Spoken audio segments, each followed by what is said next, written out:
Private part. Swimming costume बघितला का सगळ्यांनी?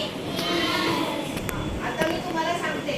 मुलींचा जो हा वरचा पार्ट असतो चेस्टचा आणि हा जो खालचा, बरोबर? आपण इनरवेअर घालतो. इनरवेअर घालता ना तुम्ही? निकर घालता ना सगळे? तो जो निकरने आपण झाकतो ना वरून आणि खालून, तो कुठला पार्ट असतो? प्रायव्हेट. प्रायव्हेट पार्ट असतो, बरोबर? कोणी तुमच्या चेस्टला हात लावून असं केलं तर हा कुठला झाला? बॅक टच झाला. कोणी तुम्हाला असं मिठी मारते, असं मिठी मारते आणि असं बघा हे पाठीला असं करते, कुठला टच झाला?